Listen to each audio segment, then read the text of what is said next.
There is an infinite amount of cash at the Federal Reserve. There is an infinite amount of cash at the Federal Reserve. There is an infinite amount of cash at the Federal Reserve.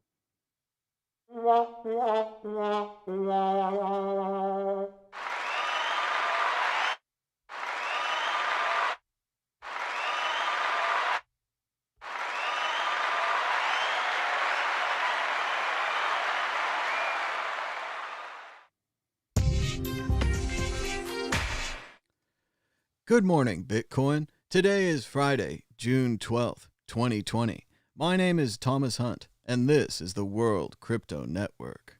The price of Bitcoin is down 1.42% in the last 24 hours, with a last of 9,419, a high of 9,554, and a low of 9,084.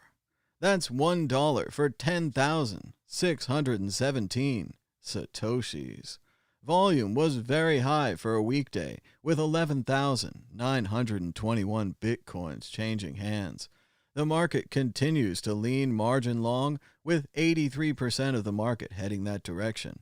Bitcoin dominance is at 65.73%. Pound that like button. I got a new Charles Bukowski book. It's called The Continual Condition, and you guessed it, it's more posthumous poems. That's right. That means they're all sad and not fun at all. So here we go. Random flip, brand new book. Never read before on the show. This is a big deal, show history here. Oh my gosh. It's 2 pages. It's so dark, both visibly and physically. Here we go. Charles Bukowski. The Agnostic. I've come off a week of the flu, just in time to face the oncoming Christmas season. And do you realize the hopeless, crazy feeling this brings to agnostic?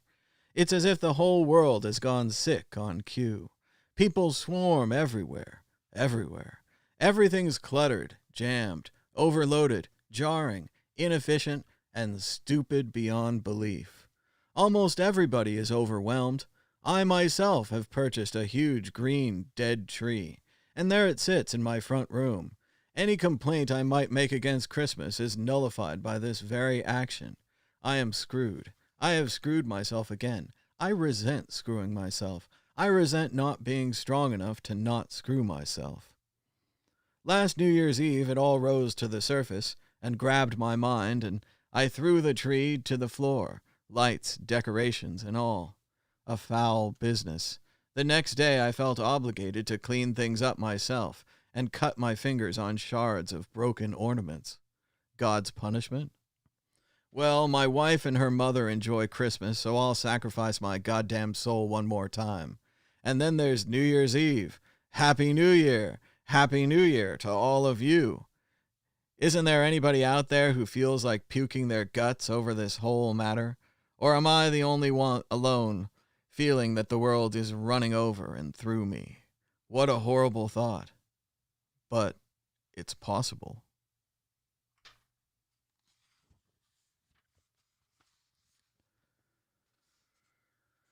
Let's see what else we've got here. Oh, this is poignant. This fits the times. Unemployed. Fight we would, and I'd tell her, we're out of drinks now. I'm broke. You've got your...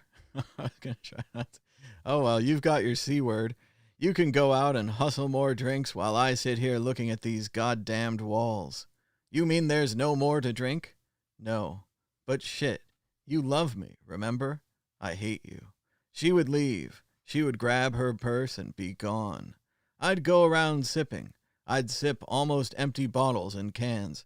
I'd look under the bed and couch for more. At times like that, you get to know a hotel room well. You look at the Venetian blinds and the hot plate. You look at the newspaper on the rug. The page looks at you and reads the same way over and over. But when she comes back, it begins all over again. She asks, "Why are you so mean?" Dear reader, do you know something? Those who keep asking the same question don't really want to hear the answer.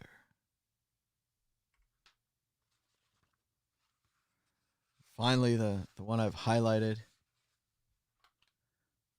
Not sure we waited long enough, but oh well. We waited as long. Oh, 5 minutes are over. We can curse now. Says, my answer. Why does he have to use words like that in his writing? Words like what, mother? Well, like motherfucker. Some people talk like that, mother. People he knows? Yes. But why does he associate with people like that? Because, mother-in-law, if I only associated with people like you, there'd be nothing to write about that the motherfuckers would care to read. There'd be nothing to write about that the motherfuckers would care to read. Charles Bukowski, a brand new book to me, The Continual Tradition, more posthumous poems. On the back it says, quote by Leonard Cohen, a famous songwriter, singer. He says, he brought everybody down to earth, even the angels. High praise for Charles Bukowski. Anyway, we're moving on to our top stories today. Let's get it going. 3 crucial factors why Bitcoin price plunged from 10,160 to 9,000 in 28 hours. The price of Bitcoin plunged from 10,160 to 9,012 on BitMEX within less than 28 hours, dropping by 11.3%. It coincided with a staggering 5.6% drop of the Dow Jones Industrial Average. Well, there it is. You have your answer right there. The Dow Jones Industrial Average, which I'm shocked to say is up today. Started out, the Dow was quite up, 25,900. Now we saw it hit a recent low of 25,200. Now it's back in the middle at 25,500.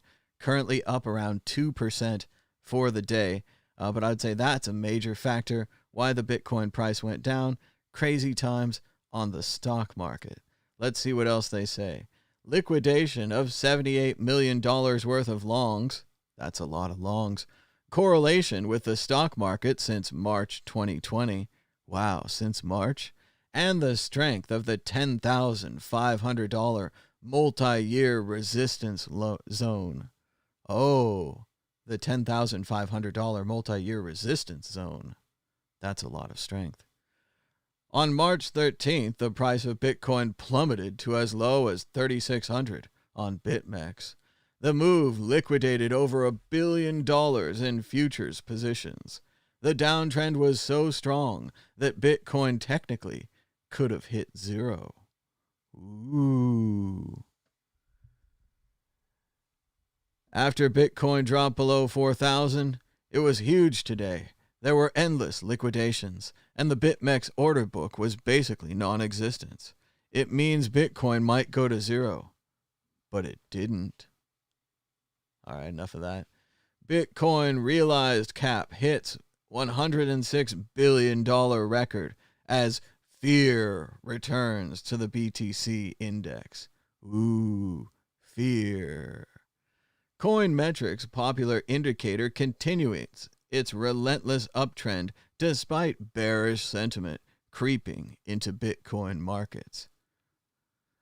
There's a thing called the realized cap. It's not the same as the market cap, but it's actually the realized price. And Bitcoin broke $100 billion in the realized market cap in August 2019. That's great. But what we really want to know about is the fear and greed index. Tell us about the fear and the greed. Fear and greed index drops by 14 points in a day. Realized cap provides a notable contrast to the overall market mood this week. On Thursday, bearish signs culminated in a wave of exchange selling pressure that took 8% off Bitcoin in hours. The move also took its toll on the crypto fear and greed index, a dedicated measurement of trader attitudes. Having lingered in neutral territory with a score of 53 out of 100, the index suddenly fell 15 points to 38 out of 100, marking a return to the fear zone. Dun dun dun. Earlier this year, we saw a record 7 consecutive weeks spent in the lowest extreme fear category. Bitcoin price to hit 12K or 8K next. Bitcoin traders discuss macro signs. And that's really the question, right? 12K or 8K?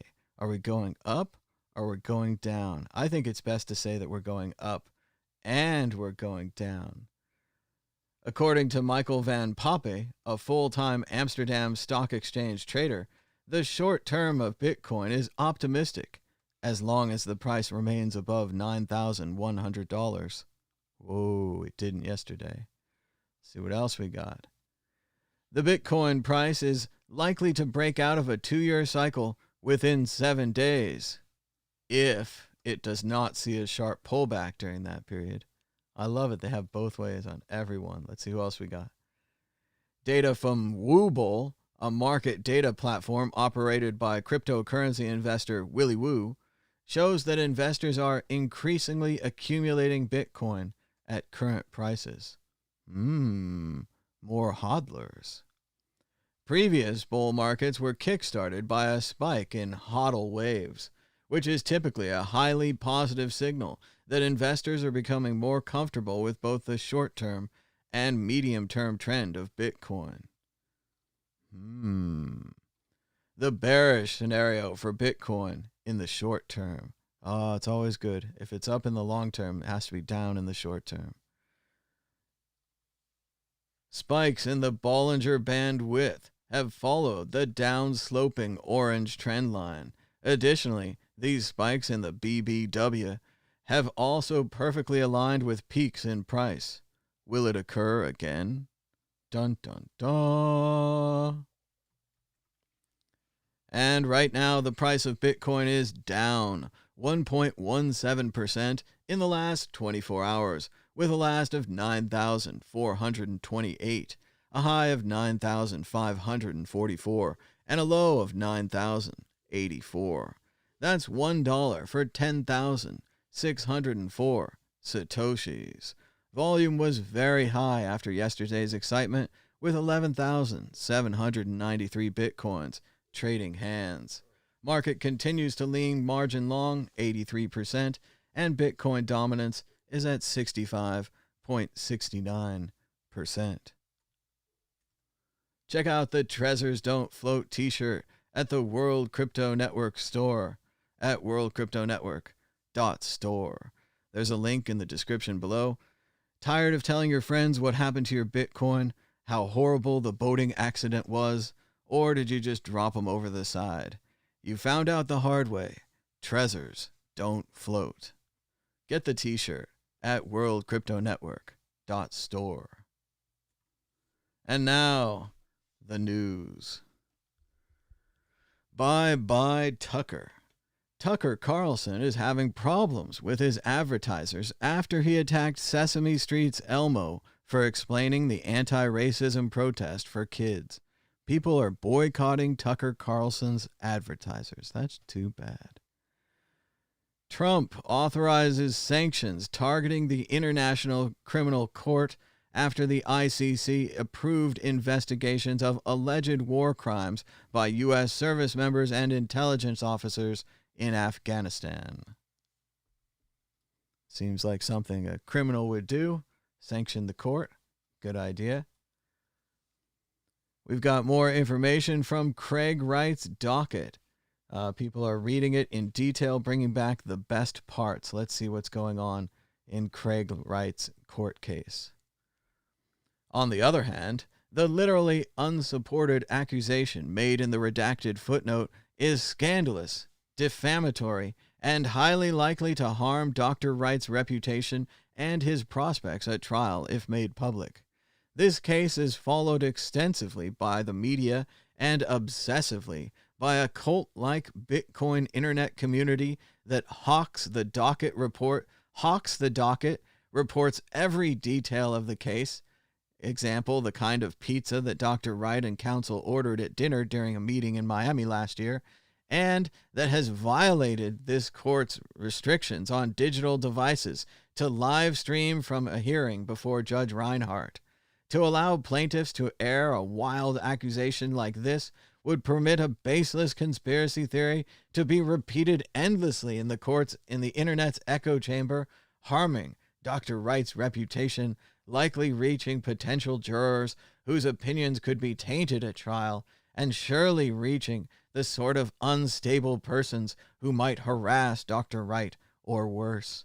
The high likelihood of injury to Dr. Wright cannot be squared with a non-existent benefit of public access to a false statement.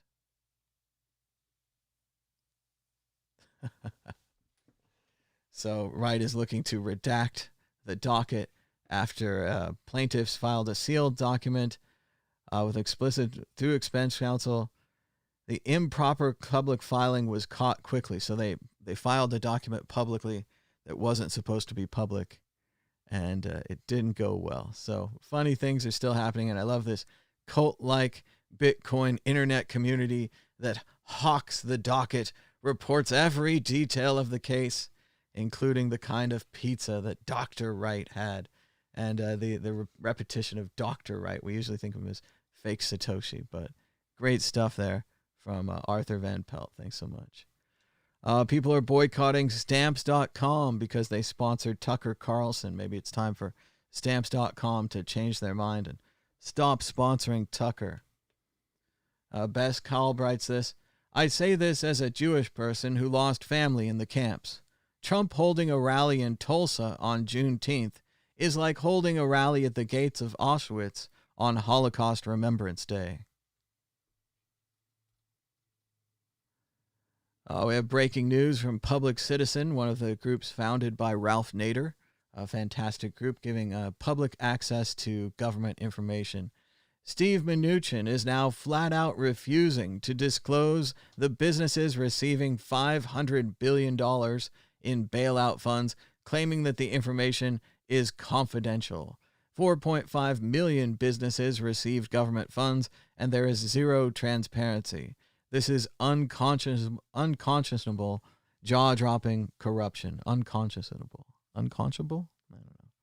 But it's awful, and it sucks, and it's normal. But we're getting used to it. But yes, they're not going to release the names of the businesses. So pretty amazing, pretty shocking.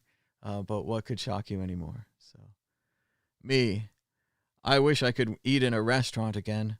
Restaurants, good news, we're opening. Come on in. Me, lol, fuck that.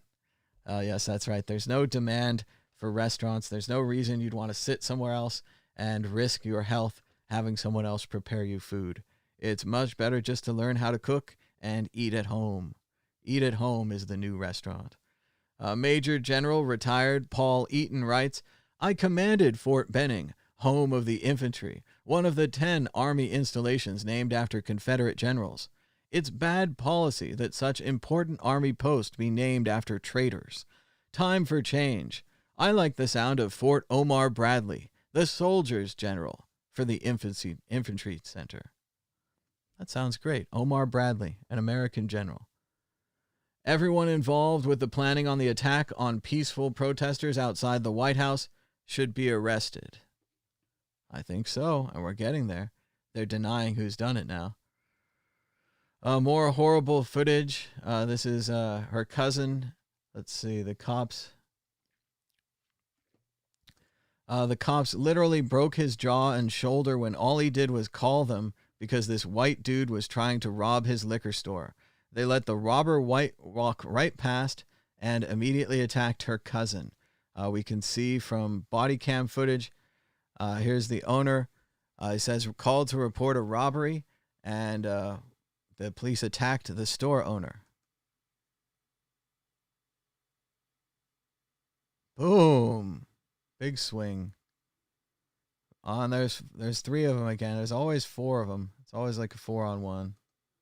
There's no audio, it seems, or the audio's muted, but that's just as well. So there it is, security camera footage. It just keeps happening. And what would you think if you were trying to protect your business and you called the police and the police show up and they attack you instead of the robber? And they attack you with such force. They break your jaw and shoulder. Richard Feynman writes, your degrees aren't as valuable as your skills.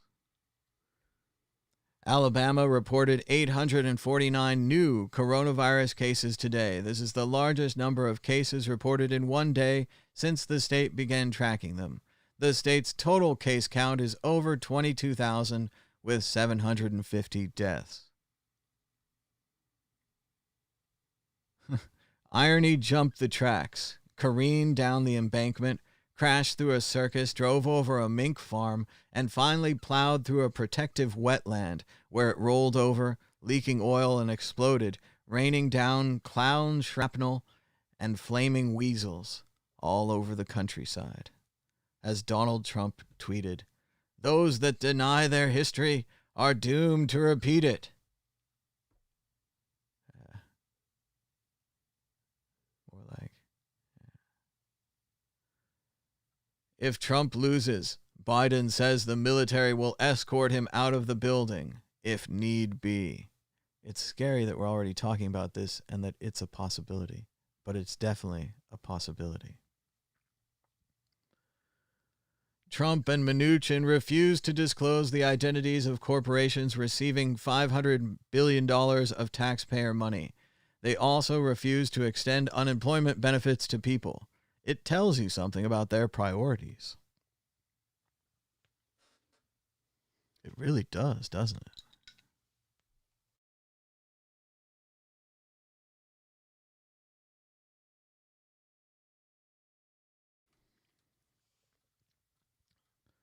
Let's see. Impacts of COVID-19 are to be horrible on Nevada and the tourist economy. As we all know, Nevada and Las Vegas entirely based on tourism, and this wiped everything out: hotels, gambling, shows, travel, tourism, everything. So very bad numbers. Hey, here it is, Las Vegas again, Nevada.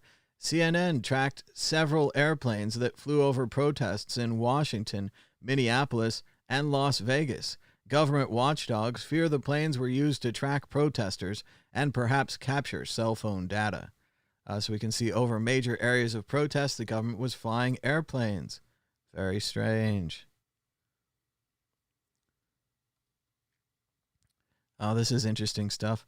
A warning is now included when you sign up for Trump rally tickets. By attending the rally, you and any guest voluntarily assume all risks related to exposure to COVID-19 and agree not to hold Donald Trump for president, Bach Center, ACM Global, or any affiliates responsible for any illness or injury. So that's pretty crazy. They're having them sign a waiver when they accept their tickets. So now you literally have a chance of dying if you go to a Trump rally, and they've already protected themselves. They've indemnified themselves. They're safe from legal punishment. We also had news yesterday that they're going to move the Trump, Trump Republican Convention is moving from North Carolina, who wouldn't allow them to have a full rally. They wanted there to be social distancing and other things, maybe even wearing masks. They're going to have it in Florida, in Jacksonville, Florida, 2020 Trump convention. You can sit shoulder to shoulder and get the virus. Just sign the waiver. Just sign the waiver first. They really care about you. They care about you signing the waiver. More than 1,250 former Justice Department workers call for the internal watchdog to probe Barr in his role in clearing demonstrators from Lafayette Square. Once again, this is why you don't do things like attack protesters with tear gas. There's always a record. We always find out who orders it. We already knew that it was Barr that ordered it. It was a plan originally by Trump, then supported by Jared and Ivanka and Hope Hicks. So if you want to know who tear gassed American citizens, who attacked them with clubs and pepper bullets and rubber bullets and all the bullets, it was them.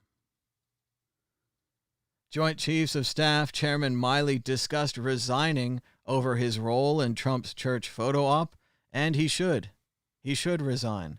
Not only did he allow his troops to be used for it, he walked over there. He's a part of it. He should resign. He should be embarrassed. The entire army should be embarrassed. It's a bad scene. There it is again, Las Vegas. Good to see those airplanes keeping us safe from ourselves. A new powerful report concludes the wearing of face masks in public corresponds to the most effective means to prevent interhuman transmission. So there it is. Wear face masks in public, prevent the spread of the virus, kill the virus, not people. Team people, team humans, not team virus. Trump lied, 100,000 died. Stephen King working on some poetry there. Donald Trump is down by more than 8 points in polling averages. Coronavirus's resurgence. Expanded unemployment insurance is set to expire on July 31st. The nation has exploded in protests over police brutality. And he's doing nothing. He's doing nothing about any of it. He's just rage tweeting. And whether you like him or not, he is doing nothing. I was thinking about this the other day. How would I handle this situation if I was president, so on and so forth? And I think back to other presidents during my lifetime and what would Clinton have done, what would Barack Obama would have done. And you have a commission, right? You get people smarter than you, experts from schools and other places. You bring them in. You have meetings. You have different topics that you talk about. You say, hey, maybe this week we're going to talk about police brutality. Next week we're going to talk about police hiring practices. The other week we're going to talk about community policing. And you start having a conversation and a discussion with people about how we're going to solve this. And I don't know what the exact structural things are. I think, obviously defund the police, I think it's a pretty good slogan. It scares a lot of people. That's good in a slogan. And if they really did it, they took the money away and there'd be no police in the street and so on and so forth. Everyone freaks out. So you obviously need a more complicated solution than that. But yes, that's what I do. Blue ribbon commissions, lots of meetings, lots of public speeches. The same way they did with the coronavirus, you could have daily press conferences or weekly ones at least, having people say what happened in the commissions, have local people come in and testify. You change the story. Every day I would make the story about the discussion that the president's having to solve this problem and that it's in progress. And instead, he's golfing in New Jersey.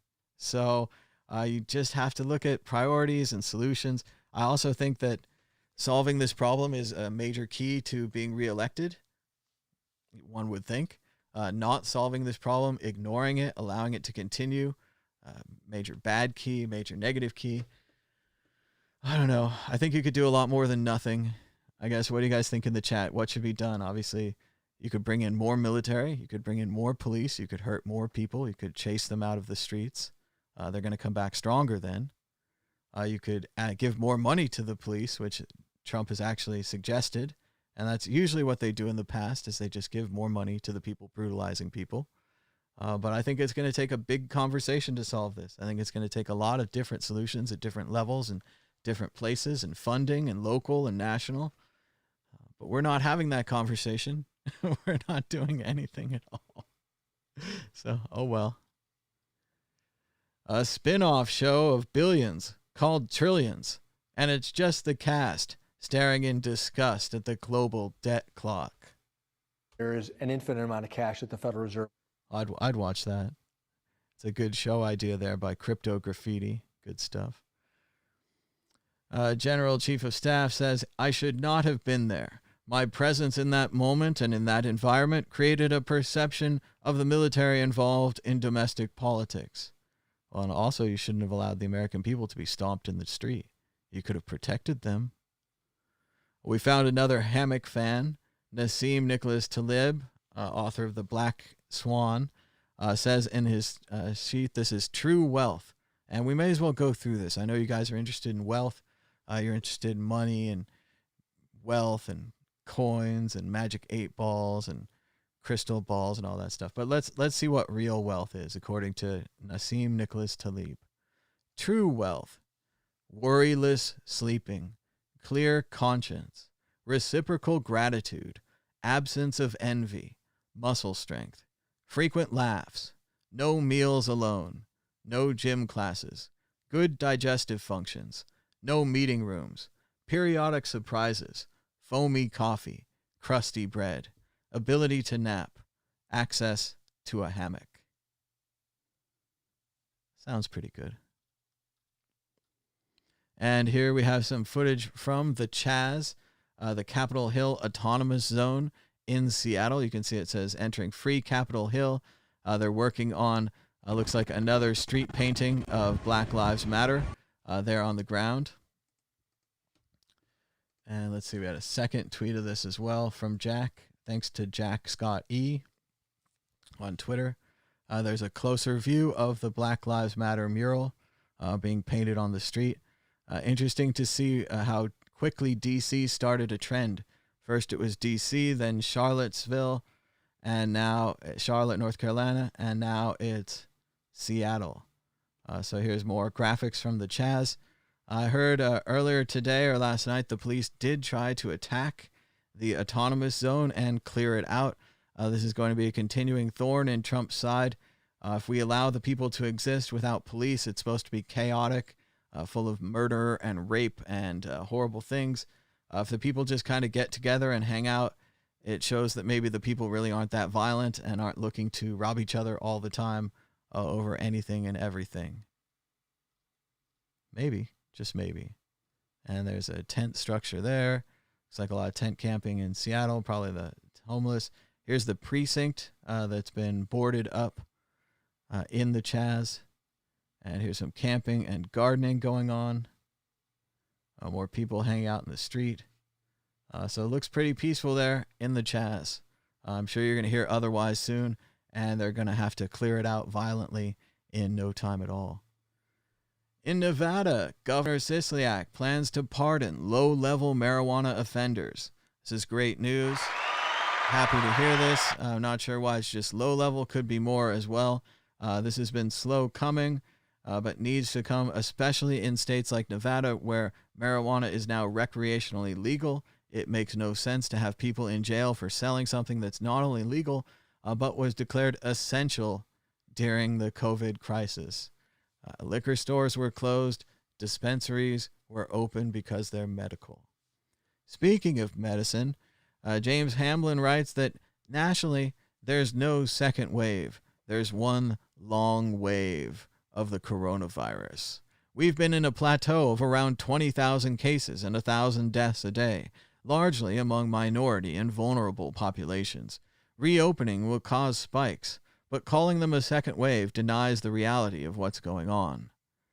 So we still have not stopped the coronavirus at all. Even the lockouts here don't show up nationally because we never really had a national lockdown. We never attempted that. You can see the virus continue to wave and spike, and even recently maybe even go higher with large spikes like this. And we've seen, again, it breaks out in local areas. A local area will get it, then another local area will get it, then another local area will get it. Unless you wear masks and stay home, then you could stop the virus. This is a neat idea. The conservatives have launched a movement to rename the Washington Monument to the Obelisk of Wokeness. This sounds great. I'm totally for this. Obelisk of Wokeness. That's awesome.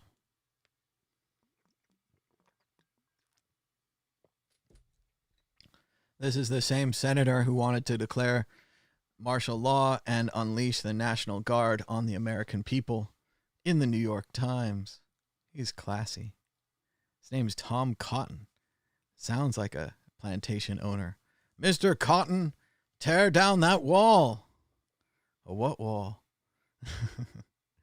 And now they've come for Fawlty Towers. Maybe the best episode of Fawlty Towers ever, The Germans, has been censored on UK TV. It's going to be censored on all the streaming services. It's rolling out to everywhere else. The episode's about an older German man who says inappropriate things. They then chastise him for saying inappropriate things and get mad at him and try to stop him. And that's what the episode's about. So the inappropriate things that the German man says are apparently so bad that they've removed this funny best episode ever of Fawlty Towers from streaming services. This is the one with the Germans where Basil Fawlty, as they say in the description, he loses it. And first of all, he's constantly saying, it's the Germans, don't mention the war. It's the Germans, don't mention the war. And it's so funny. And then eventually he can't stand it anymore and he has to mention the war. And he gets like a hairbrush and puts it up to his lips and starts goose stepping all around the room and doing his crazy Monty Python marching and walking. And it's just a fantastic Fawlty Towers episode. If you're into Monty Python and John Cleese and you haven't checked out Fawlty Towers, sounds like a weird thing, sounds like a building that's going to fall on you, but it's a great show about John Cleese running a hotel and being kind of out of control. It's a great follow-up when you're done watching Holy Grail or one of the other Python films. We are seeing the price of Bitcoin tick up a little bit as we do the show. It's now only down 0.22% for the day. That's around $20, with a last of 9,424. Check out the new info box down there in the corner. It's displaying the Bitcoinal screen on all the screens all the time, thanks to the power of Open Broadcaster. Very cool. And I made the percentages bigger today.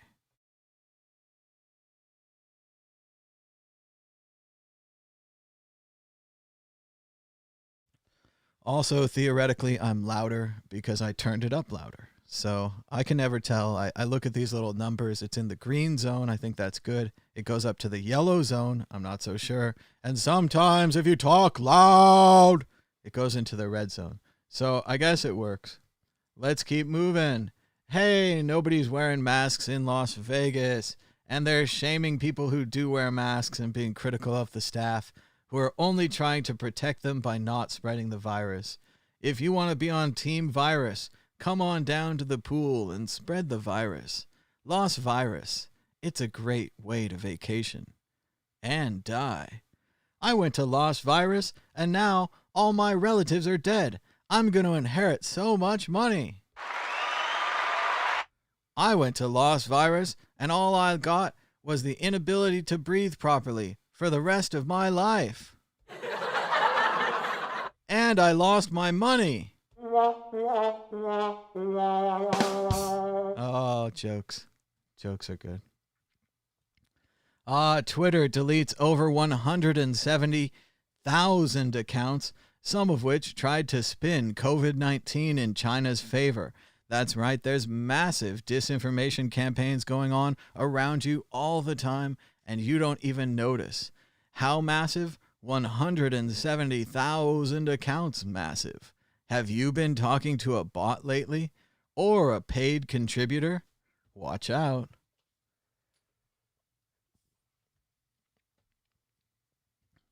Trump is making remarks in Dallas about police and injustice. He's talking about a few bad apples.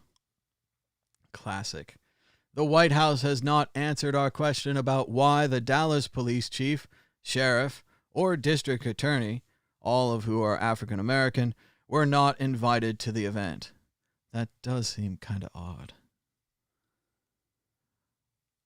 A woman who was arrested near a New Orleans protest is released after hundreds of protesters immediately surrounded the police car, demanding for her to be released.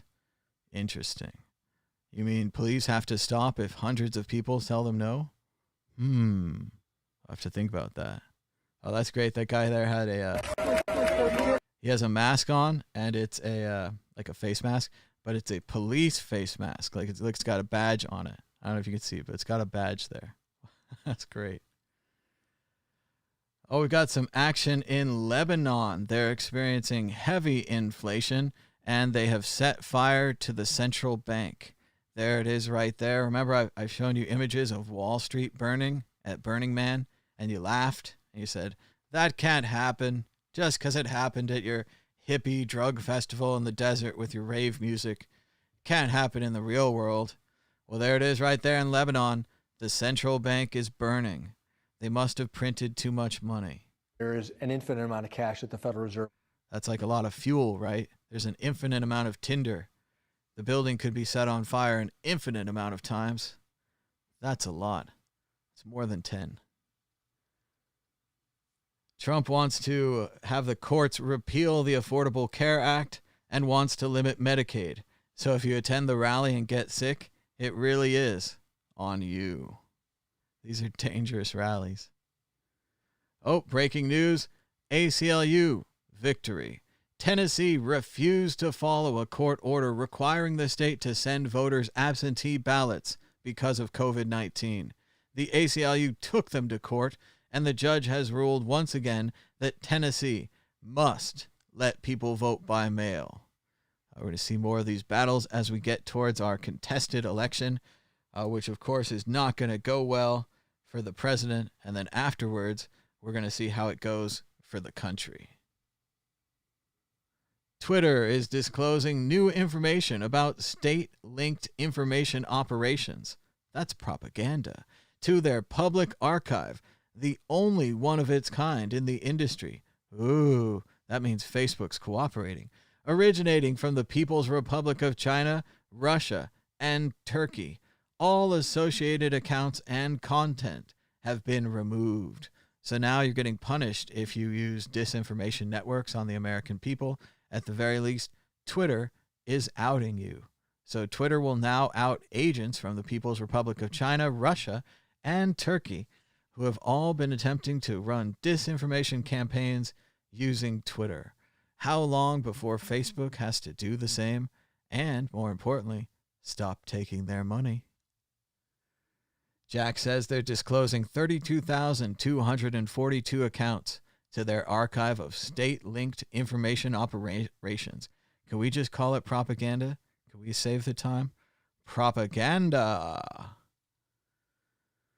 Toronto is making face coverings mandatory on public transit and will hand out 1 million masks to riders.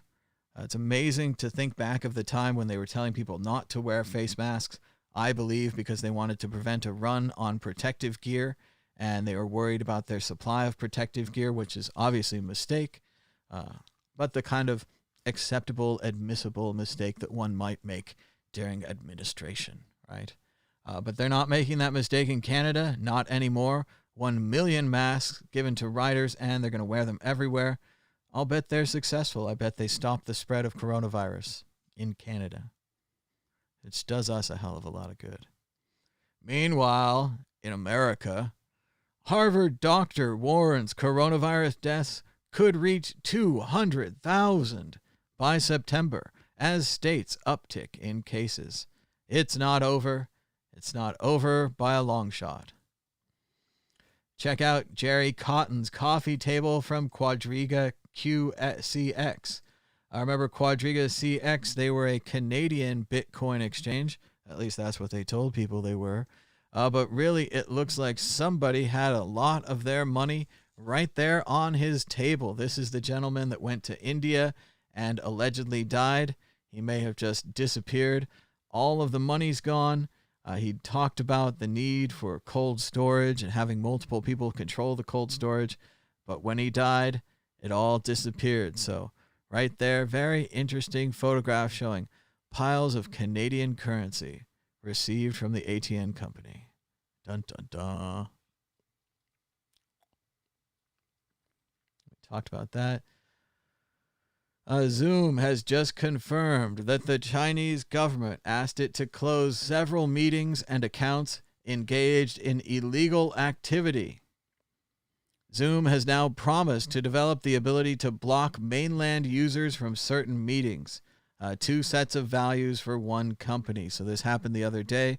You saw we canceled our Zoom account right here on the air. Done. We're going to use Jitsi today for the Bitcoin group. I hope it works.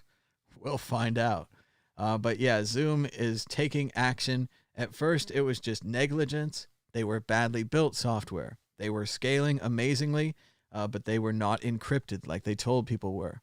Then they started encrypting, but only for paid users, saying that they preferred to turn their free users over to law enforcement so they'd have a good relationship with law enforcement.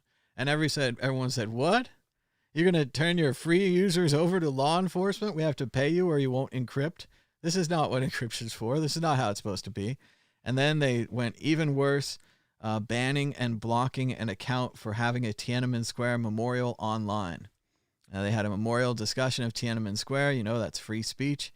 And apparently Zoom is owned or somehow in a relationship with the Chinese government. I assume it's consensual.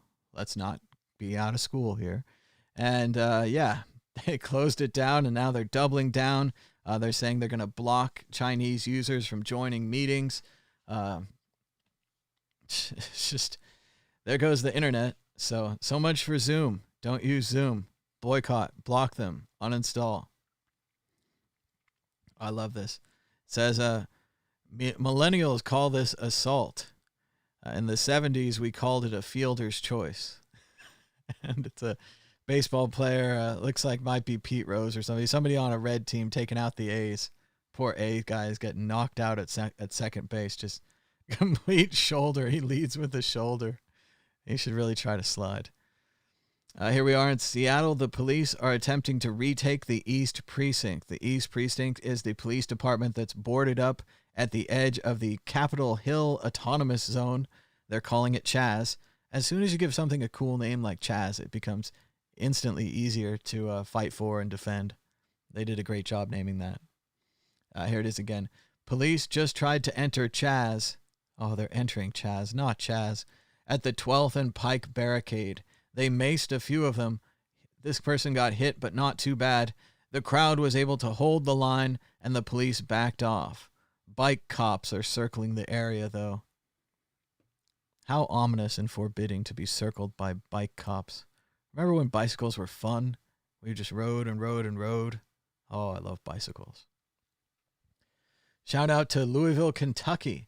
They just made history. They passed Breanna's law banning no-knock warrants. Next, they're going federal. Thank you to everyone who worked on this. Great stuff. And remember, kids, states reopening doesn't mean it's safe out there. It just means the powers that be think there's enough ICU beds available for you. More trouble from China. China annexes 60 square kilometers of India in Ladakh as simmering tensions continue. China just continues to move forward. Looking at it in reverse, I'm sure these will all seem as a series of connected steps. China cracks down on Hong Kong. China builds military bases on small Pacific islands. China takes land from India. These might all seem blended together into one large historical move that looks so obvious from the other side. Biden almost said racist Fs at his press conference. That's true. Of course, poor Biden makes a kind of, it's a beautiful speech, but he has his damn mask on his ear. Somebody's got to tell him you just got to take the mask off or you got to leave it on, which is tough because you don't really want to take it off. Then it touches the table and it gets dirty and the other side could get dirty. I don't know. There's a lot of complications in this new mask-wearing society, but let's watch this short speech from Vice President Biden. Beginning. From the moment he came down that escalator in his golden building, what did he start off saying? I'm going to see to it that we get rid of all those Mexican rapists. That's the first thing he talked about. Secondly, what did he do? He decided that he was going to pit us against one another based on race. When you saw those people in Charlottesville coming out of the fields carrying those torches, their veins, they're bulgy and screeching at anti-Semitic hate and bile, using the same phrases used in Germany in the early 30s in Nazi Germany, accompanied by the Ku Klux Klan. The Grand Wizard said, "This is why we elected him," okay, of the Ku Klux Klan. And then a young woman gets killed and he gets asked to comment on it. He said there were very fine people on both sides. No president in the history of the United States of America has ever said anything remotely like that. And so what I learned coming out of the movement much, much earlier as a kid is you think you can defeat hate. You can only make it hide. And when you give it oxygen, when a president speaks, no matter how good or bad he is, people listen. And when he speaks and gives credibility to these racist, watch my language, folks out there. He breathes oxygen. They come out from under the rocks. And you're seeing it. You're seeing it all across the country. Nice speech there by Joe Biden. Reminds me of another time. Reminds me of, what's that word? Decency. Ah, yes. Decency. And decorum. Decorum is also a nice word. I like decorum. As Homer Simpson said once, I just once like to be in a restaurant and not have them say, "Sir, you're causing a scene." Arizona has given up. This is pretty amazing. This is Arizona's top public health official. "We are not going to be able to stop the spread, but we can't stop living." It's like a Norm Macdonald joke. It's like, well, the coronavirus doesn't care. It's going to make you stop living. What are we doing here? So, yeah, they're not even going to try in Arizona. They're just completely giving up. It seems like maybe they've adopted a veterinarian to be their public health official, and she's going to give them herd immunity and just let 90% of the herd die off. We're going to have to take a loss this year. So, yeah, stunning news coming out of Arizona. I don't know what's going on there. As Matthew Iglesias writes, "Our leaders have just given up in a remarkable and depressing way." Yes, that sums it up nicely.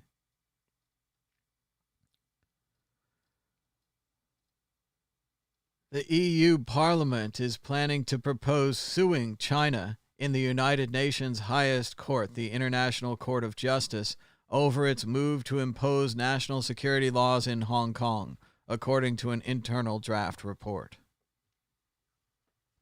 So that'd be good. I like that.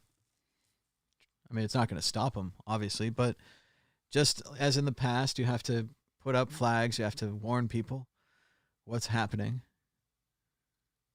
Can't just let them have the Sudetenland. This is a great story from Jasmine Kaimig. She writes, "Not 5 days ago, I was leaning out this same window, terrified, watching tear gas and flashbangs being lobbed at the protesters. Now, people are painting a Black Lives Matter street mural, eating hot dogs, and discussing what a police-free future could look like." And it looks like she's got an apartment right in the middle of Chaz. This is the Capitol Hill Autonomous Zone in Seattle. You're going to hear lots of bad things about this soon. They're going to start a full-on information campaign. Propaganda, sorry. And all the new propaganda. These are the anarchists. These are the rebels. They have a hot dog stand. I'll bet they're selling the hot dogs. Bastards. So keep an eye on the Chaz in Seattle. I don't want to predict bad things for these people, but I don't think it's going to end well. I think we all know that.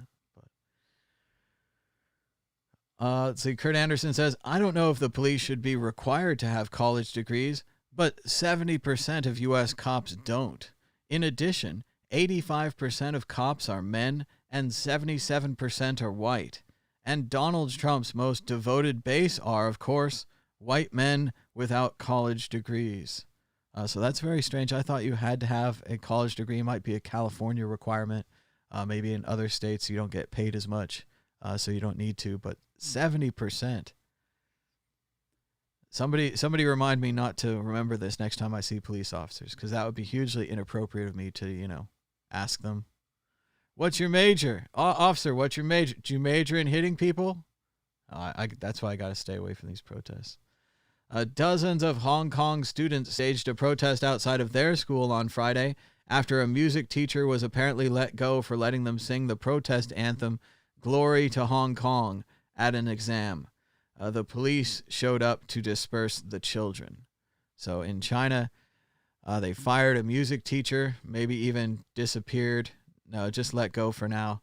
They say losing their music teacher was like losing a friend. And they stood up hand in hand, and it looks like they sang in protest, "Oppose unfair treatment." And they have regrets for singing the song because the teacher lost their job. So another sad story from Hong Kong, which is quickly becoming part of China. Hey, check out at KNOW Bitcoin, no Bitcoin. and my pal Micro at Logical Thinka. That's cute, Thinka. But yeah, he says, hey, do you have a update for the website? And what I like best about this is looking at his old Bitcoin hats. I thought I was the only one, but yes, my old Bitcoin hats pretty much look like these ones on the left. I actually had to retire them and thank them for their service, but I've got a new Bitcoin hat coming soon, so I'm going to be classy again, not like the old days.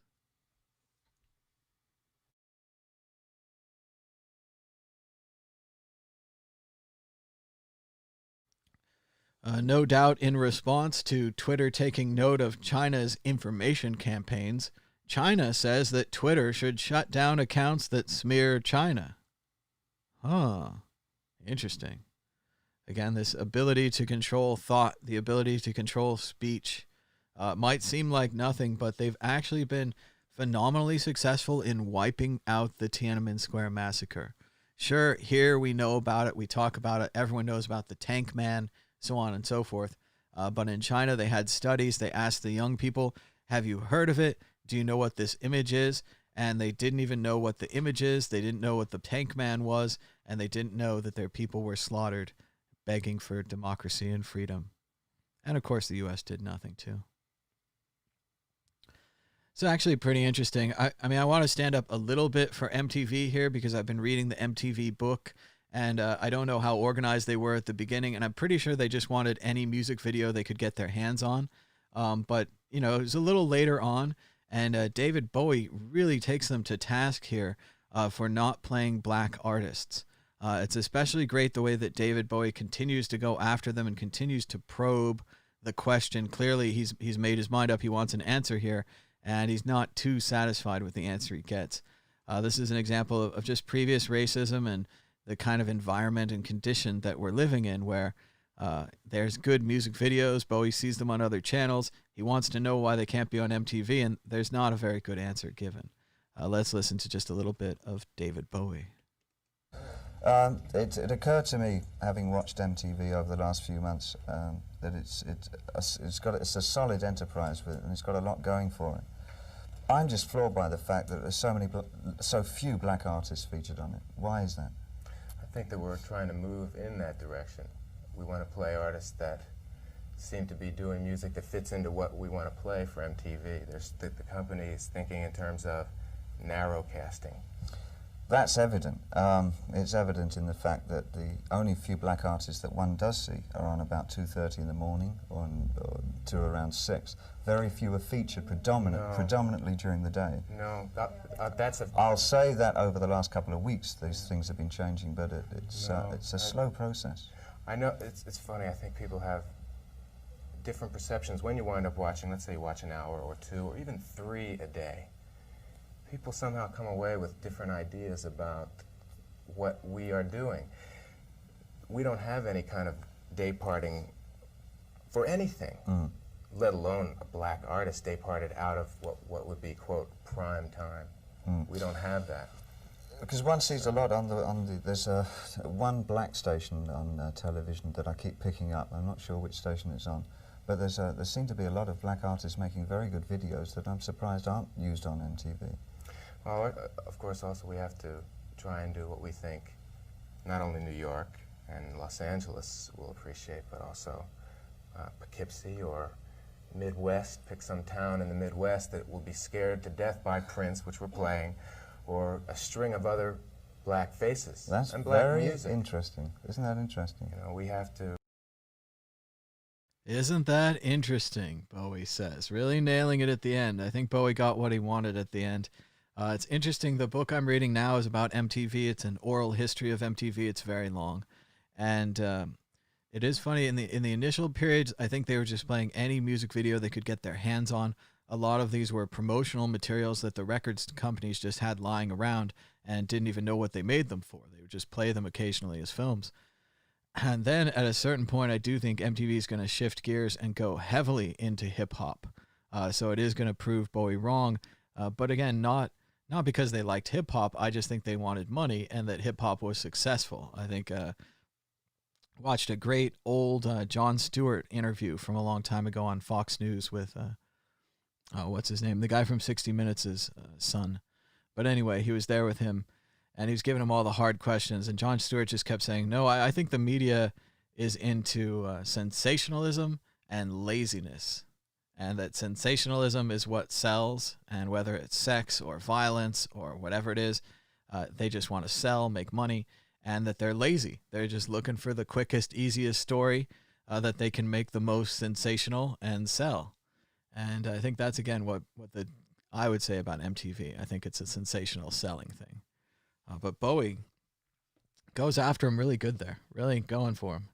And obviously you can tell Bowie's extreme intelligence just in that interview. Great stuff. Hang on to your hats because the real economic catastrophe hasn't hit. Just wait for August. When emergency unemployment funding ends in July, when bans on evictions are lifted, when student loans and mortgage payments are due again around August, things will get very bad. And don't forget about the virus. Nobody forgot about the virus. As we announced earlier, Trump's planned convention speech will be moved to Jacksonville, Florida. Which, again, this is unbelievable and starting to be like just too much of a coincidence, really. Even I think this is too much of a coincidence. The rally, let's see, here we go. His convention speech falls on August 27th, which is the city's 60th anniversary of a brutal KKK orchestrated attack on black activists known as Axe Handles Saturday. So there it is. On Axe Handles Saturday, Trump will address Jacksonville, Florida. This is after starting his rallies in Tulsa, where they had Black Wall Street and white people threw Molotov cocktails and burned down black businesses and all kinds of things. That's where he's starting off, and this is where he's going to finish. The price of Bitcoin is reacting well to starting this show. When we started the show, it was about even. Now the price is up 1.62% in the last 24 hours, with a last of 9,425, a high of 9,544, and a low of 9,084. That's $1 for 10,610 Satoshis. Back to the news. Can't stop. Even Dan the Dark Pill, who's recently returned to Twitter, shout out, how's it going, Dan, says that censorship in China has implications for everyone. Delete Zoom. Fuck Zoom.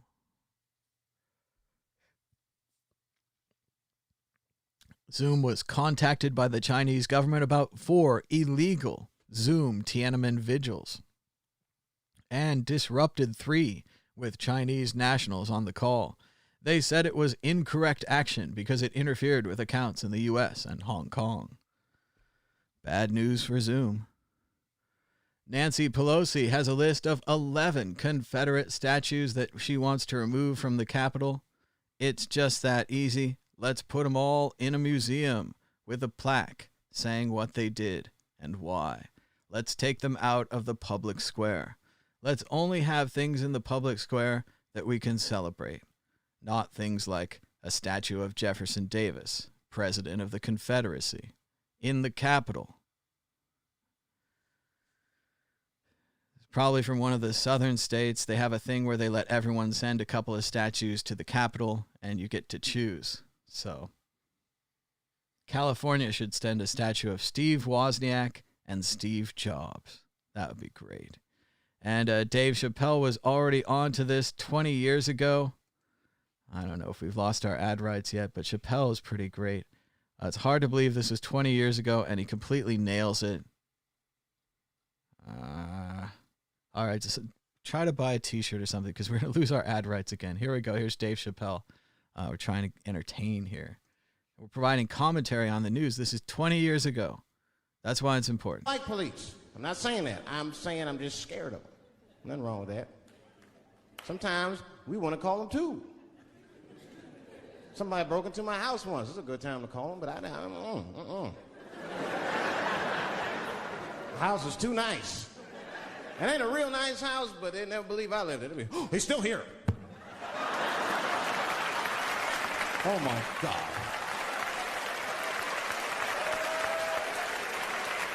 Open and shut case. Johnson. I saw this once before when I was a rookie. Apparently this nigger broke in and hung up pictures of his family everywhere. Well, let's sprinkle some crack on him and get out of here.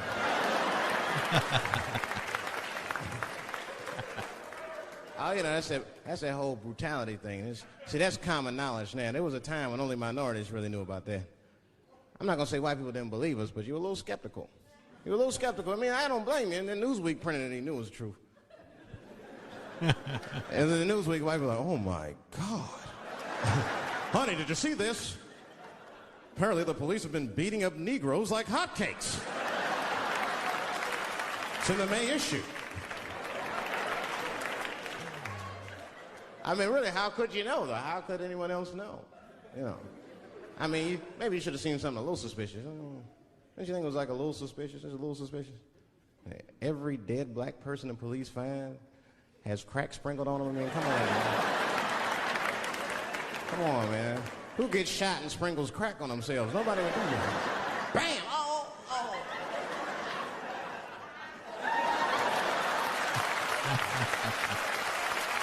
I don't want to leave no mystery. Oh, amazing stuff from Dave Chappelle 20 years ago. And he's really on it. He's got the whole thing there. He talks about how if you were a black person, you'd be worried to call the police.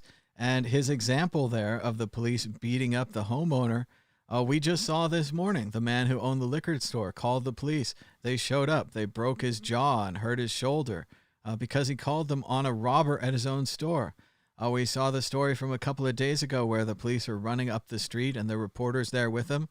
And the reporter says, these people at the liquor store tried to stop the looters because they were protecting their local businesses. And the police turn on a dime and attack the people who own the liquor store. They even say to the lady, oh, we're already going to cuff those up. Those are cuffed up, not even seeing them as people, just animals to be cuffed up. So Chappelle really nails it. And I especially, of course, love Dave's depiction of white people at the end there. They know about it, that it's real now because they've read it in Newsweek. Before they weren't so sure, but here it is. It's right in the May issue. Racism is real. It's a problem in the U.S. You might not see it, but certainly other people do, and they're affected by it. What's the difference between not spreading coronavirus and spreading it? It's the mask, stupid. 78,000 fewer COVID infections in Italy, 66,000 fewer in New York City due to masking alone. Note the senior author on this one who knows a bit about airborne particles. That's right. Wear a mask. This is great. This is another, we got to zoom in for the old image. This is what people want Coinbase to do. They say, hey, Coinbase, why don't you support Bitcoin? And Brian says, they say, hey, support Bitcoin development. Support Bitcoin development. And then in the bottom right, Coinbase is like, sell surveillance data on the Bitcoin users to the DEA? No, that's not Bitcoin development. It's been very sad to watch Coinbase drift and drift and drift further away from Bitcoin. And now that they're actually making a business model out of attacking Bitcoin users. It's a bad look, Brian. It's a bad look. This was an interesting conspiracy theory.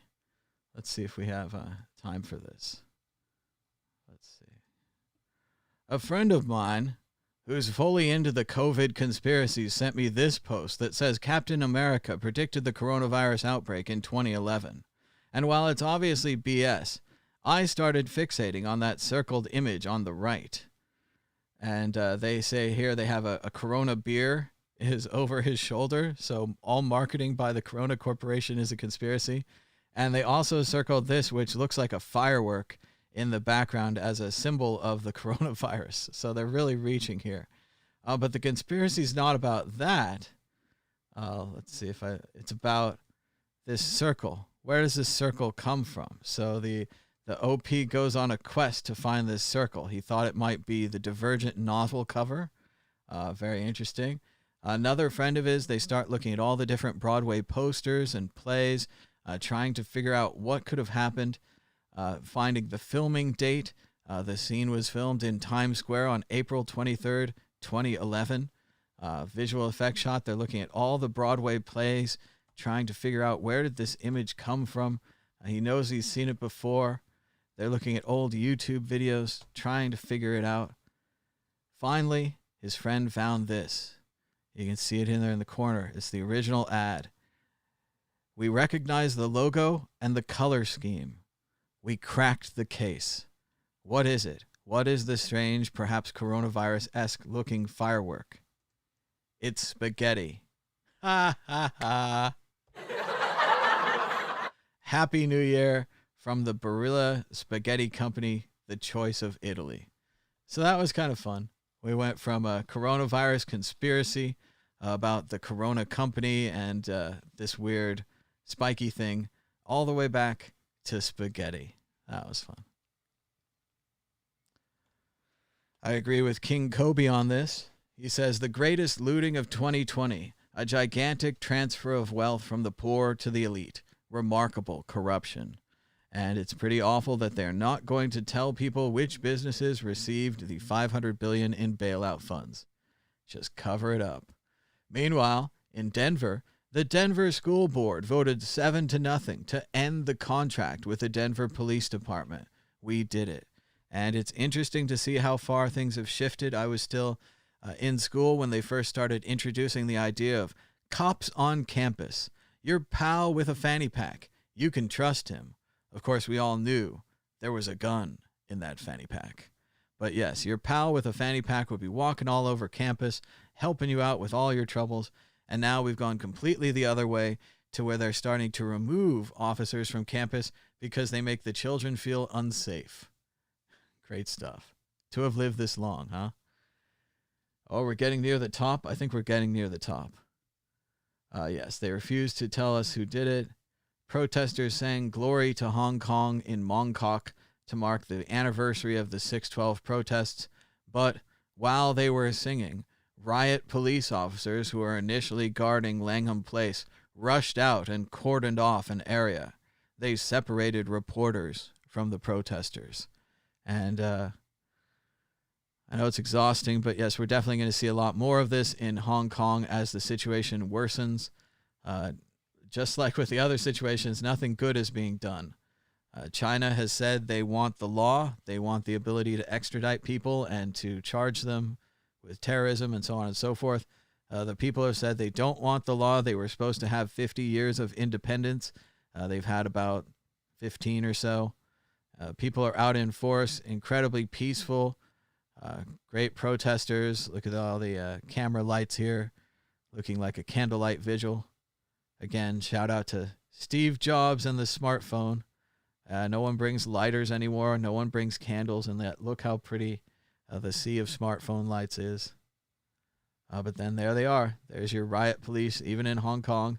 And they've separated the press from the protesters, which is always a clear sign they're about to make a move on the protesters. So the situation is going to continue happening. We're going to continue tracking it until we can't anymore.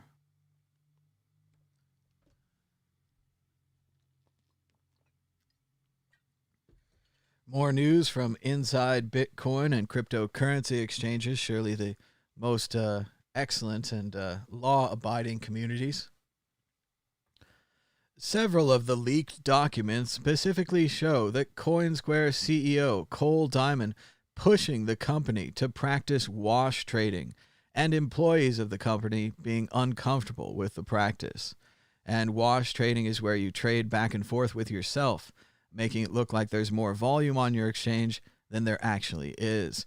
Many people accuse Bitcoin and cryptocurrency exchanges of wash trading, and now the documents appear to be coming out. Hey, we did it. We made it to the top of the news. Only an hour and 15 minutes. That's not so bad. You survived. You survived the news. You get a You Survived the News pin. It's Friday, June 12th. We're going to try to get going on the Bitcoin group in just a few hours at 1 p.m. Pacific Standard Time. It's about 2 hours, 50 minutes from now. It's going to be great. We've got all the crew, maybe Dan and Ben, maybe Josh. But check out the Bitcoin group later here today on the World Crypto Network. Be sure to subscribe down below. Give us a like and a share and a subscribe. Hit the bell for notifications. And if you're looking for a new t-shirt, check out Treasures Don't Float at worldcryptonetwork.store. We've got that one. We've got the orange one by Davi Barker. Bitcoin Not Bombs original. Brand new design for the Bitcoin 2020 halving. In case you guys don't recognize this, this is like the OG Bitcoiner shirt. Everywhere you'd go, Bitcoin conventions, Bitcoin meetups, there'd always be at least one guy rocking the orange. Classic Bitcoin Not Bombs. Great slogan, great little group there. They were spreading the word about Bitcoin. Back in the day, Davi and I, we raised a bunch of money and everyone helped out. And we bought hoodies for the homeless. And they were big Bitcoin hoodies. And we gave them out in San Francisco. You can also check out World Crypto Network, the shirt that proves you listen to the World Crypto Network. No one else, anyone who doesn't, wouldn't have this shirt. So you can be unique, get this shirt. And for a limited time, we have the dual logo mug, old school and new school, on the same mug. $12 at worldcryptonetwork.store. I ordered a couple of these myself, so it's going to be cool. So thanks so much for joining us. We're about out of time for today. I'm still recommending that Netflix show, The Movies That Created Us. I watched one about Dirty Dancing, watched another one about Ghostbusters yesterday, and I watched a great one about Home Alone. I'm betting that their episode about Die Hard is in my near future.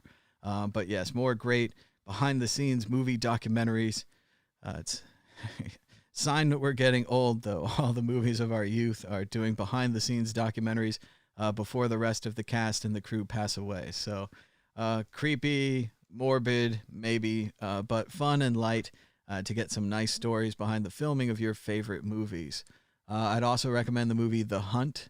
I think The Hunt was a great movie. It was super fun to watch. It's light, kind of a slasher film, a little violent, but light and fun. Otherwise, avoid the news. Of course, it's going to happen. You're going to have to watch the news at some time today. It's Friday. They always dump the worst possible news on Friday. So they think that more people don't pay attention.